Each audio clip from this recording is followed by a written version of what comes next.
Hind students, स्वागत है एक बार फिर से प्रभात क्लासेस में।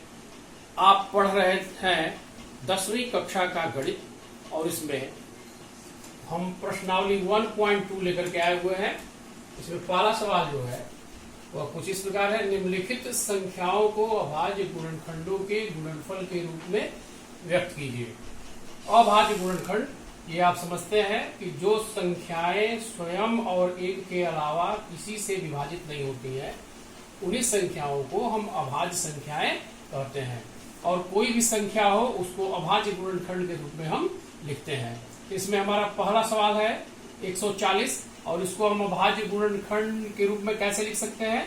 तो हम 140 को सबसे छोटी संख्या से डिवाइड करेंगे तो यह 2 से डिवाइड होगा 70 बार में, पुनः 2 से डिवाइड होगा 35 बार में, फिर 5 से डिवाइड होगा 7 बार में, फिर 7 से डिवाइड हो जाएगा।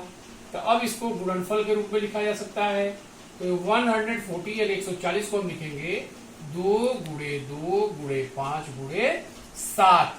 ये सारी संख्याएं अभाज्य संख्याएं हैं और उसको गुणनफल के रूप में लिखा गया है। ये 2 बार आया है तो इसको कैसे लिख सकते हैं, 2 पे पावर 2 गुणे 5 गुणे 7। इसी प्रकार हम दूसरा, तीसरा, चौथा और 5वां सवाल हल कर सकते हैं। ये आप लोगों के लिए समझने में कोई दिक्कत नहीं हुआ होगा। हम दूसरा प्रश्न पढ़ते हैं, इसको देखते हैं।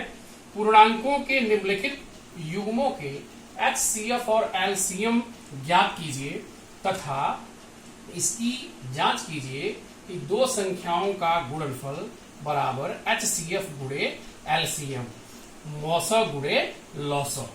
तो इसमें भी 3 क्वेश्चन है, एक सवाल हमने लगाया है, इसको आप देखेंगे। तो पहला जो सवाल है हमारा वह है 26 और 91। ये 26 और 91 का आपको HCF भी ज्ञात करना है और LCM भी ज्ञात करना है। तो HCF कैसे ज्ञात करते हैं, पिछले चैप्टर में आप लोगों ने पढ़ा था, लेकिन इसको अभाज्य गुणनखंड विधि से भी हम ज्ञात कर सकते हैं।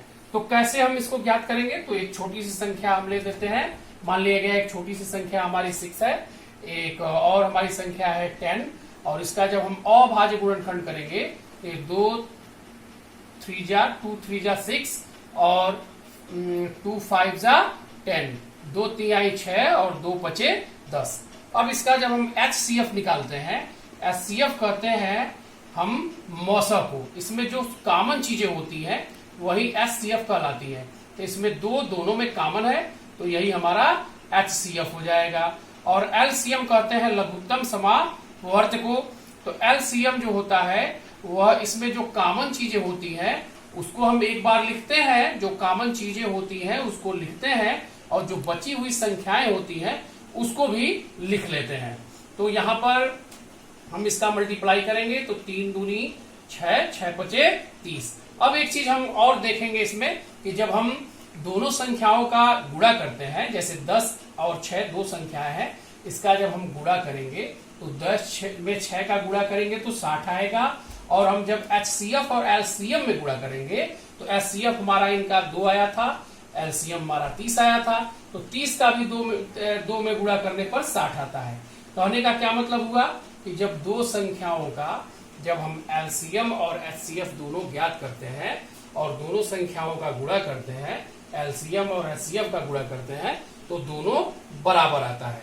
अब हम आते हैं इसी प्रकार पहला सवाल इसका हम देखते हैं कि 26 और 91। जैसा कि आप जानते हैं 26 का अभाज्य गुणनखंड 2 गुणे 13 होगा, 91 का अभाज्य गुणनखंड 7 गुणे 13 होगा। हमने अभी थोड़ी देर पहले बताया कि अभाज्य गुणनखंड विधि से हम HCF कैसे निकालते हैं। तो HCF जो होता है दोनों में कॉमन फैक्टर होता है। तो दोनों में कॉमन हमारा देख रहे हैं कि 13 है, तो 13 हमारा HCF दोनों संख्याओं का हो जाएगा, अर्थात 26 और 91 का HCF हो जाएगा 13।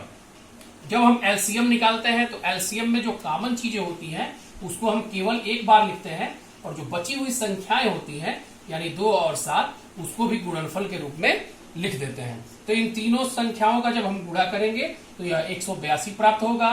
अब यहाँ पर एक सवाल इसमें जोड़ा गया है कि इसकी जांच कीजिए कि दो संख्याओं का गुणनफल बराबर HCF गुणे LCM है। तो अब हम क्या करेंगे, अब दोनों संख्याओं का हम गुणनफल ज्ञात करेंगे। दोनों संख्याएं हमारी क्या क्या हैं, तो 26 और 91 हैं। तो जब 26 और 91 का हम गुणनफल ज्ञात किए तो वह आया 2366। अब जो है हम जो HCF निकाले थे और जो LCM निकाले थे, इन दोनों संख्याओं का गुणा करेंगे, यानी LCM और HCF का गुणा करेंगे।